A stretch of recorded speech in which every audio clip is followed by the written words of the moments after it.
Assalamualaikum warahmatullahi wabarakatuh. Nama saya Ibrahim dari kelompok 5. Di sini saya akan menjelaskan tentang pengertian kenakalan remaja. Sumyati mendefinisikan kenakalan remaja adalah salah satu perilaku yang dilakukan oleh remaja dengan mengabaikan nilai-nilai sosial yang berlaku di masyarakat. Salah satu contoh nilai sosial yang berlaku di masyarakat adalah misalnya masyarakat tersebut melarang untuk perjudian, namun ada sekelompok remaja yang melakukan perjudian. Nah, itu adalah termasuk dari salah satu kenakalan remaja. Kenakalan remaja juga meliputi semua perilaku yang menyimpang dari norma-norma. Contoh dari salah satu norma adalah norma agama.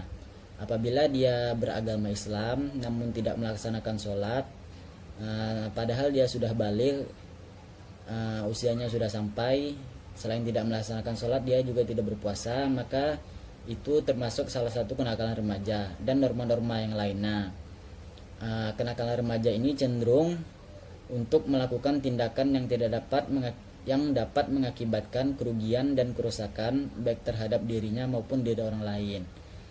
Kajian Islam tentang kenakalan remaja.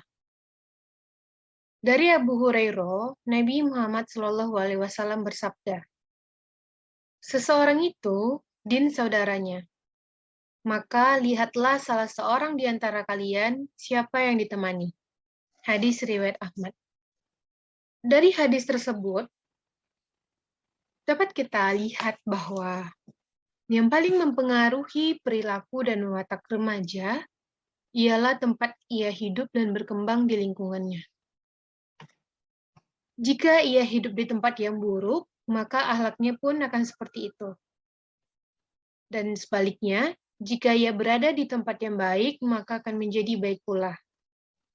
Nah, ketika seorang remaja itu mendapatkan pergaulan yang baik, mendapatkan teman yang baik, mendapatkan teman yang bisa dan selalu mengingat akan hal-hal kebaikan, pastinya remaja tersebut akan terpengaruh oleh hal-hal kebaikan pula. Akan selalu melakukan kegiatan-kegiatan positif dan yang bermanfaat. Nah, dan ketika remaja mendapatkan pergaulan yang buruk, teman yang buruk, itu maka akan terpengaruh juga terhadap perilakunya, sikapnya, yang akan menyebabkan dia terjerumus kepada hal-hal yang buruk, hal-hal yang menyebabkan kenakalan remaja. Ketika ia salah pergaulan, ketika ia salah dalam memilih teman, maka dampaknya akan sangat terpengaruh pada dirinya sendiri. Dan apalagi remaja-remaja ini usianya masih belum bisa memikirkan dan memilih mana yang baik dan mana yang buruk. Jadi ketika dia terjerumus pada hal yang buruk, maka dia akan mudah sekali terpengaruh. Tetapi ketika dia juga terjerumus pada hal yang baik, maka dia akan terpengaruh juga. Jadi ketika dia bergaul, ketika dia berada di lingkungannya, maka disitulah akhlaknya, tutur katanya, sopan santunnya dapat dilihat. Baik itu ketika dia berada di lingkungan sekolah, lingkungan dia bermasyarakat, itu dia. Jadi hal yang paling berpengaruh itu adalah tempat dia hidup dan berkembang, di mana di lingkungannya, karena setiap hari ia pasti akan selalu berada di lingkungannya, Dia akan bergaul setiap hari pada orang-orang di lingkungannya. Nah, yang kedua, Rasulullah SAW bersabda, setiap anak itu dilahirkan dalam keadaan fitrah, keadaan suci. Maka, bapaknya lah yang menjadikan ia Yahudi atau Nasrani atau Majusi. Hadis riwayat Bukhari. Di sini diartikan sebagai orang tua. Kenapa? Karena orang tua adalah yang paling bertanggung jawab dengan akhlak dan perilaku anaknya. Nah, itu baik Yahudi atau Nasrani anaknya tergantung dari orang tuanya. Pembinaan dari orang tuanya. Yang mana itu merupakan hal terpenting dalam memperbaiki dan membentuk generasi yang baik. Nah, orang tua itu adalah guru, adalah sekolah pertama bagi anaknya. Dan ketika orang tuanya mengajarkan anaknya tentang kebaikan, mengajarkan tentang bahwa keburukan itu adalah sesuatu yang buruk, maka anaknya pasti akan dapat memahami mana yang baik dan mana yang buruk, mana yang diajarkan orang tuanya dengan cara sopan santun, dengan cara bersikap, dengan cara mengontrol emosi. Maka dapat dikatakan orang tua juga berperan penting. Orang tua juga bertanggung jawab dengan akhlak dan perilaku anaknya.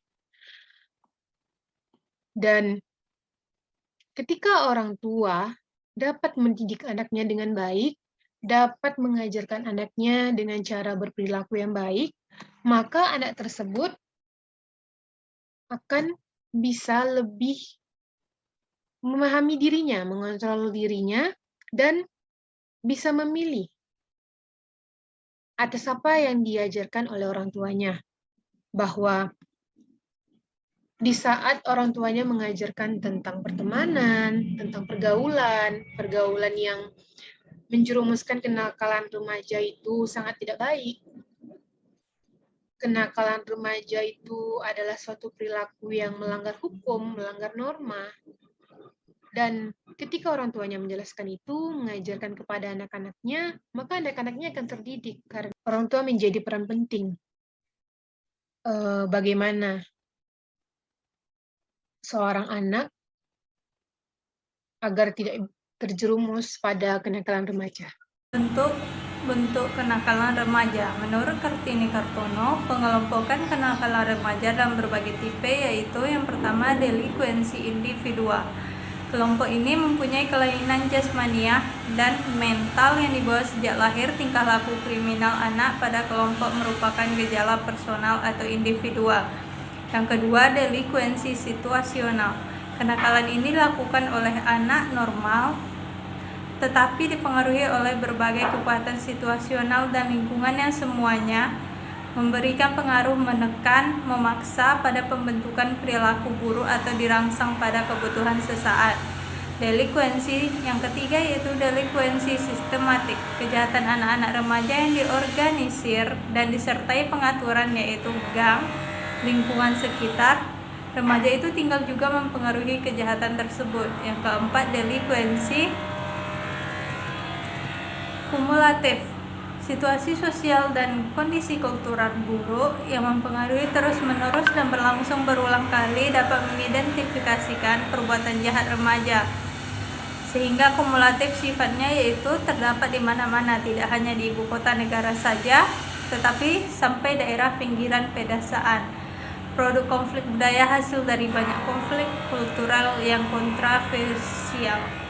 Pembagian lain dari kenakalan remaja berdasarkan ciri kepribadian yang defek atau ciri kepribadian yang rusak yaitu yang pertama delinkuensi terisolir, yang kedua delinkuensi neurotik yaitu anak delinkuensi ini menderita gangguan kejiwaan yang cukup serius.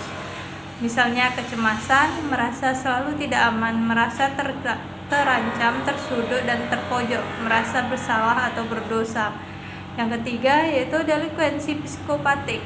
Delinkuensi ini dilakukan oleh mereka dengan tanpa motif apapun juga.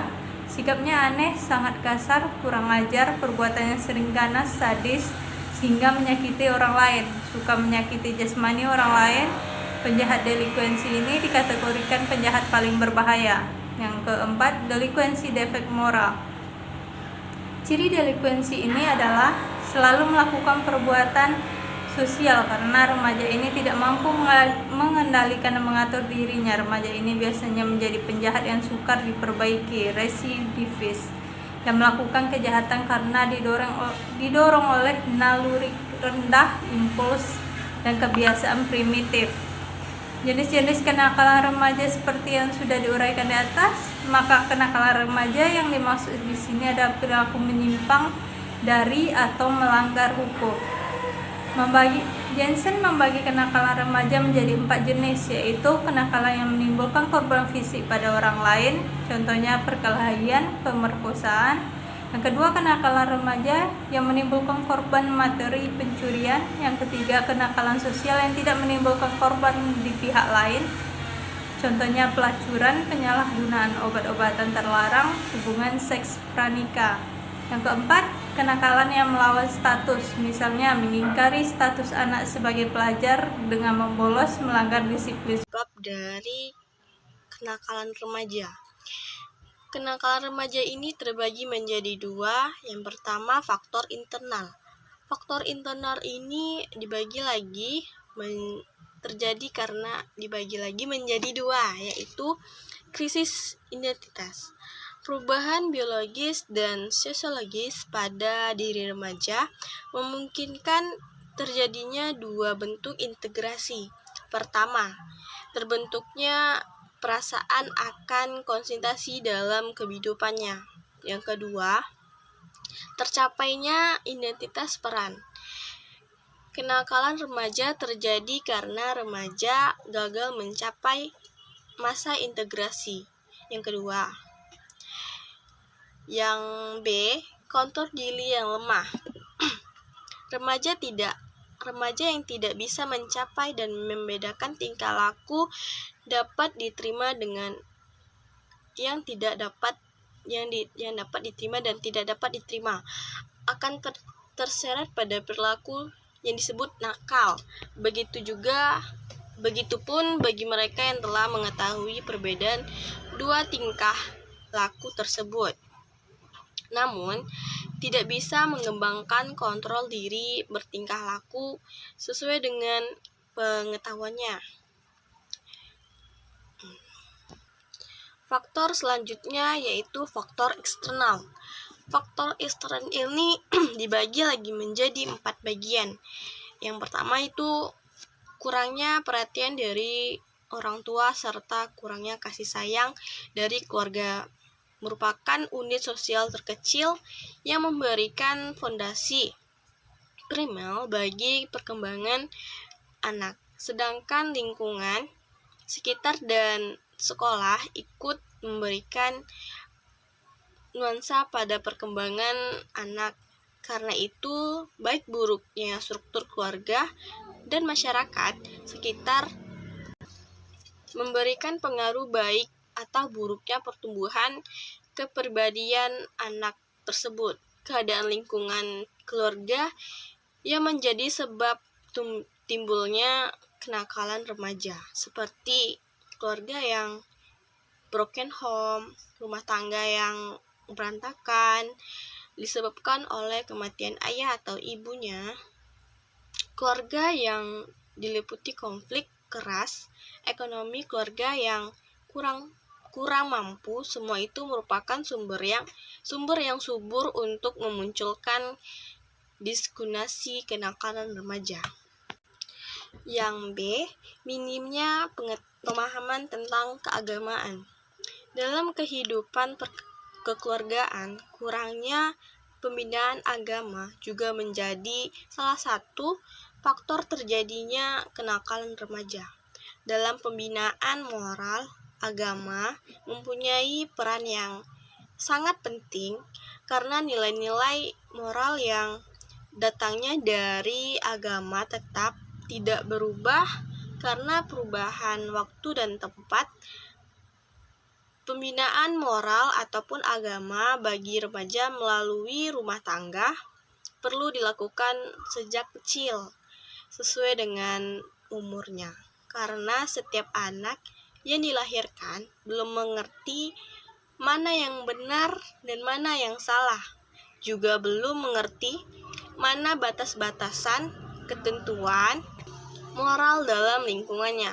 Karena itu, pembinaan moral pada permulaannya dilakukan di rumah tangga dengan latihan-latihan nasihat-nasihat yang dipandang baik. Yang C, pengaruh dari lingkungan sekitar. Pengaruh budaya barat serta pergaulan dengan teman sebayanya yang sering mempengaruhi untuk mencoba dan akhirnya malah terjerumus ke dalamnya. Lingkungan adalah faktor yang paling mempengaruhi perilaku dan watak remaja.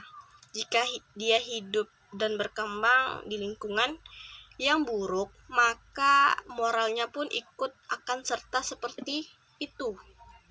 Adanya sebaiknya jika ia berada di lingkungan yang baik, maka ia akan menjadi baik.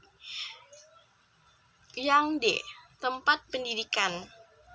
Tempat pendidikan dalam hal ini baik spesifiknya adalah berupa lembaga pendidikan atau sekolah. Kenakalan remaja ini sering terjadi ketika anak berada di sekolah dan jam pelajaran yang kosong. Belum lama ini bahkan yang telah kita melihat di media sosial adanya kekerasan antar pelajar yang terjadi di sekolahnya sendiri. Ini adalah bukti juga sekolah bertanggung jawab untuk kenakalan dan dedikasi moral yang terjadi di negeri ini. Tindakan penanggulangan kenakalan remaja. Yang pertama, tindakan preventif. Usaha pencegahan timbulnya kenakalan remaja secara umum dapat dilakukan dengan cara yang pertama, mengenal dan mengetahui ciri umum dan khas remaja. Yang kedua, mengetahui kesulitan-kesulitan yang secara umum dialami oleh para remaja. Kesulitan-kesulitan mana saja yang biasanya menjadi sebab timbulnya pelampiasan dalam bentuk kenakalan. Selanjutnya, usaha pembinaan remaja dapat dilakukan melalui yang pertama, menguatkan sikap mental remaja supaya mampu menyelesaikan persoalan yang dihadapinya. Yang kedua, memberikan pendidikan bukan hanya dalam penambahan pengetahuan dan keterampilan, melainkan pendidikan mental dan pribadi melalui pengajaran agama, budi pekerti, dan etika. Yang ketiga, menyediakan sarana-sarana dan menciptakan suasana yang optimal demi perkembangan pribadi yang wajar. Yang keempat, memberikan wejangan secara umum dengan harapan dapat bermanfaat. Yang kelima, memperkuat motivasi atau dorongan untuk bertingkah laku baik dan merangsang hubungan sosial yang baik. Yang keenam, mengadakan kelompok diskusi dengan memberikan kesempatan mengemukakan pandangan dan pendapat para remaja dan memberikan pengarahan yang positif. Yang ketujuh, memperbaiki keadaan lingkungan sekitar, keadaan sosial keluarga maupun masyarakat di mana banyak terjadi kenakalan remaja. Sebagaimana disebutkan tadi, bahwa keluarga juga mempunyai andil dalam pembentukan pribadi seorang remaja. Jadi untuk memulai perbaikan, maka harus mulai dari diri sendiri dan keluarga. Mulailah perbaikan diri dari sikap yang sederhana, seperti selalu berkata jujur meski dalam gurauan, membaca doa setiap melakukan hal-hal kecil, memberikan bimbingan agama yang baik kepada anak, dan masih banyak hal lagi yang bisa dilakukan oleh keluarga. Memang tidak mudah melakukan dan membentuk keluarga yang baik, tetapi semua itu bisa dilakukan dengan pembinaan yang perlahan dan sabar. Dengan usaha pembinaan yang terarah, para remaja akan mengembangkan diri dengan baik sehingga keseimbangan diri yang serasi antara aspek rasio dan aspek emosi akan dicapai. Pikiran yang sehat akan mengarahkan para remaja kepada perbuatan yang pantas, sopan, dan bertanggung jawab yang diperlukan dalam menyelesaikan kesulitan atau persoalan masing-masing. Yang kedua yaitu tindakan represif. Usaha menindak pelanggaran norma sosial dan moral dapat dilakukan dengan mengadakan hukuman terhadap setiap perbuat pelanggaran. Dengan adanya sanksi tegas, pelaku kenakalan remaja tersebut diharapkan agar nantinya si pelaku tersebut jera dan tidak berbuat hal yang menyimpang lagi. Oleh karena itu, tindak lanjut harus ditegakkan melalui pidana atau hukuman secara langsung, baik yang melakukan kriminalitas tanpa pandang bulu. Sebagai contoh, remaja harus mentaati peraturan dan tata cara yang berlaku dalam keluarga. Di samping itu, perlu adanya semacam hukuman yang dibuat oleh orang tua terhadap pelanggaran tata tertib dan tata cara keluarga. Pelaksanaan tata tertib harus dilakukan dengan konsisten. Setiap pelanggaran yang sama harus dikenakan sanksi yang sama. Sedangkan hak dan kewajiban anggota keluarga mengalami perubahan sesuai dengan perkembangan dan umur. Yang ketiga yaitu tindakan kuratif dan rehabilitasi. Tindakan ini dilakukan setelah tindakan pencegahan lainnya dilaksanakan dan dianggap perlu mengubah tingkah laku pelanggaran remaja itu dengan memberikan pendidikan lagi. Pendidikan diulangi melalui pembinaan secara khusus yang sering ditangani oleh suatu lembaga khusus maupun perorangan yang ahli dalam bidang ini.